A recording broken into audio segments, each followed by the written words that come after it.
Anime based on video games are tough to get right.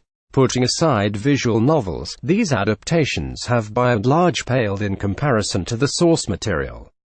Why is this, and what can creators do to better translate games into animation? With the advent of Layton Mystery Tantaisha known as a Toki file, a good point of reference is its predecessor that set a gold standard for video game anime, Professor Layton and the Eternal Diva. Before delving into how the film faithfully integrates puzzles into its narrative, we must first explore where adaptations of games have commonly faltered. The main problem point for these anime is that they try to directly translate a game story directly to the screen. Given the length, games tend to either have very simple stories that serve as a backdrop for gameplay or hyper-intricate ones that are given room to breathe across dozens or even hundreds of hours. Further, interactive storytelling doesn't always translate well into a medium that you consume passively. Player agency and choice are inseparable from how games tell their stories, yet again, given the passive nature of the medium, are impossible to replicate in anime. Professor Layton and the Eternal Diva avoids these mistakes by always putting being a film first. Instead of directly adapting one of the games, the film opts for an entirely new story. It's less grand in scale than Layton and Luke's game-length adventures, but maintains all the quirk and fantastical mystery that made them pop. The film's setup is straightforward. The duo gets roped into a death game wherein they and other guests aboard a ship must correctly solve environmental puzzles or lose their lives. Each discovery leads directly into the next in linear fashion as opposed to the winding nature of the games. There's no backtracking to be found here, only forward momentum that makes the most of the film's runtime and keeps the viewer locked into its pace. Of course, at the same time, you can't have Professor Layton without puzzles. Not only are they the franchise's backbone, but being a brilliant puzzle solver is one of the professor's key character traits. The issue is that a passive medium where the characters need to find the solutions themselves goes against the nature of puzzles. Puzzles are traditionally things that you sit down and contemplate as you rack your brain for answers, and in anime, if you halt the pace for this, then you risk losing the viewer's attention. Yet having the characters solve puzzles without giving viewers the opportunity to do the same undermines their inclusion and can be a turn-off in its own right. But again, you can't have Professor Layton without puzzles, so finding a way to cleverly integrate them was a must if this film was to be successful at its goals.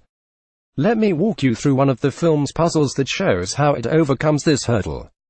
The scenario: our characters are tasked with finding the largest crown on an opera house turned ship. Just roll with it.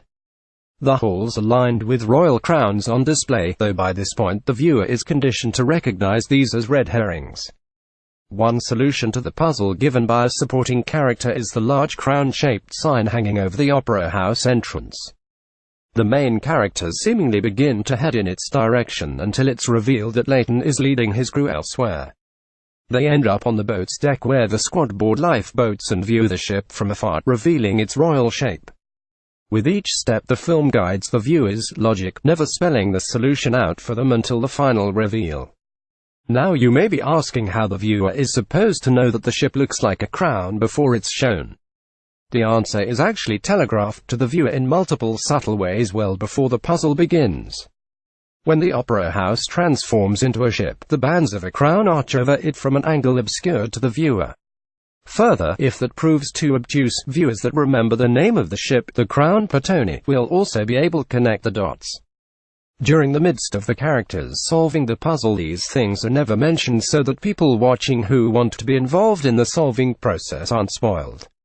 Meanwhile, those who can't figure it out or simply don't want to are kept engaged because the film continues to be a film during this stretch, which is to say that the characters are constantly in movement, espousing the logic as it comes to them and constantly pushing the plot along. Even the solution acts as forward plot momentum, with the characters using the boats to set off to the next destination. Puzzles also serve to emphasize character development. Earlier I mentioned a character that proclaimed the puzzle solution to be the sign at the theater entrance. Well, in actuality it turns out that he figured out to board the lifeboats himself and was underhandedly misleading less savvy guests to the wrong location. His self-serving personality is thus revealed through the way he interacted with the puzzle. Giving the integration of the source material's gameplay elements multiple narrative purposes is the most crucial way the film manages to make puzzles fit naturally into its cinematic framework. Professor Layton and the Eternal Diva is a successful video game anime because it tells a story fitting of a film while remaining faithful to the source material's bread-and-butter gameplay. It understands the core principles of what makes games and films work, cleverly meshing these two concepts together. If Layton Mystery Tantasia Katrino Nazatoki file can apply these lessons to the adventures of Layton's daughter, then you can be sure it'll be a puzzle worth solving. You can find Tim Rattray on Twitter at ThoughtMotion, and his blog is Thoughts That Move.